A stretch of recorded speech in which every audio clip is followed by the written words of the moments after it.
po jako akawuwo. Madam Speaker, Embala y'omwaka gw'ebyensimbi ogujja 2022-2023 esomeddwa olunaku olwaleero ya trillions $48.13. restoring business activity.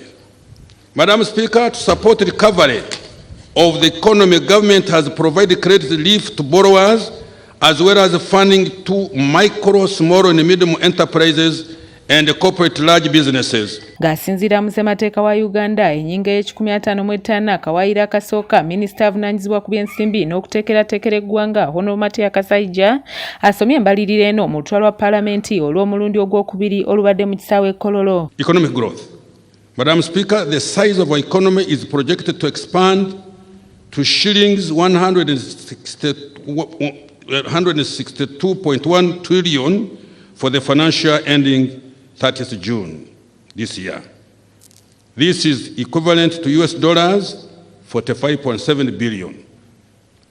Economic activity has been more buoyant at the growth rate of 4.6% per annum this financial year. Minisita Kasaija abuulidde paalamenti emiramu emikulu egyesigamiziddwako embalirira eno omuli okuzza engulu ebyenfuna by'eggwanga ebyataggulwa ekirwadde ki COVID-19, okutumbula ebyenfuna bya bannayuganda okutandikira mu maka gaabwe n'okukomya okukolerera olubuto lwokka, okukuuma emirembe n'obutebenkevu ssaako n'emiramu emirala okutambulira ebisuubizo bya gavumenti eri bannayuganda. I have allocated 4.14 trillion towards the education and skilling sub-program.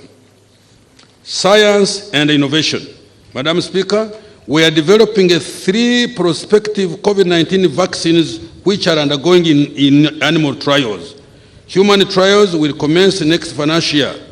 In addition, clinical trials for COVID-19 treatment for viral respiratory diseases are also ongoing. Next financial year, research into medicine development will be expanded to cancer, diabetes, sickle cell anemia, and malaria. Okusinziira ku minisita Kasaija, ennyingiza ya bannayuganda yeeyongedde okuva ku $360 okutuuka ku $146 buli mwaka, songa ku bbeeyi y'ebintu eyeeregga entakera. Minisita Kasaija gavumenti teyinza kwanganga kizibu kino mu kiseera kino olw'ensonga nti ebipaaza ebbeeyi y'ebintu bisibuka mitala w'amayanja, nga gavumenti kyesazeewo okukola mu mbalirira eno kwe kwongera ku mutindo gw'ebintu ebikolebwa kuno nti olwo bannayuganda lwe bannaawona ekizibu kino. Petrol and diesel, cooking oil, some food crops items such as wheat, sugar, potatoes, and onions. Education services and building materials such as cement and steel have also experienced price increases. As a result, the overall inflation has increased considerably from 2.7% in January 2022 to 6.3% in May 2022.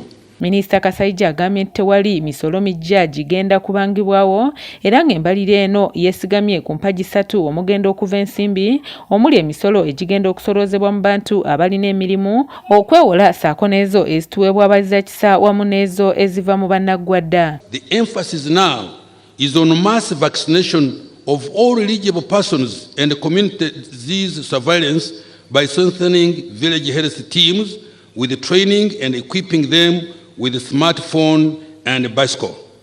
Additional health assistants and surveillance officers will be recruited to support the VHTs. In addition, 43 health centers, 2 will be upgraded to health center 3s, and 17 new health center 3s will be built in sub-counties without health facilities of such health facilities. Mu mbalirira eno ebyenjigiriza, ebyobulamu, ebyentambula, ebyokwerinda bye bisinze omutemu omunene ng'ebyenjigiriza biweereddwa trillions 4.14, ebyentambula biweereddwa trillions 4.3, ebyobulamu biweereddwa trillions 3.72, ebyokwerinda biweereddwa trillions 3.987, ebyobulambuzi biweereddwa obuwumbi 194 n'obukadde 700, amasannyalaze okugabunyisa kuweereddwa trillioni namba n'obuwumbi 573, enteekateeka ya Parish Development Model eteereddwamu akasekalamba n'obuwumbi 59, okubunyisa amazzi mu bitundu by'eggwanga eby'enjawulo kuteereddwamu ensimbi trillioni namba n'obuwumbi 27, ebyobulimi biteereddwamu obuwumbi 564 n'obukadde 39, ebyamakolero biweereddwa akasekalamba n'obuwumbi 409, sayansi n'obuyiiya ateereddwamu obuwumbi 274 n'obukadde 4, okwesaako n'ebintu ebirala wabula ng'okusinga byesigamiziddwa ku kutumbula ebyenfuna by'eggwanga. In a recent supplementary budget, government provided shillings 112.5 billion to facilitate the UPDF to carry out operations and the Ministry of Works and Transport to construct security roads in the Karamoja sub-region. Ebbanja eribanjibwa Uganda lya trillions 73 nga ku zino abeeru babanjako trillions 45 n'obuwumbi 73, ate ababanja nga basinziira kuno balinako trillions 27 n'obuwumbi 77, era nga ku nsonga eno Minisita Kasaija agambye nti okwewola kugenda kukendezebwa okutandika n'omwaka gw'ebyensimbi ogugenda okutandika. Loans totaling shillings 7.2 trillion, representing 40% of total loans, were restructured over the period. 2. Domestic arrears to private sector suppliers of goods and services to government, totaling to shillings 526 billion, were cleared.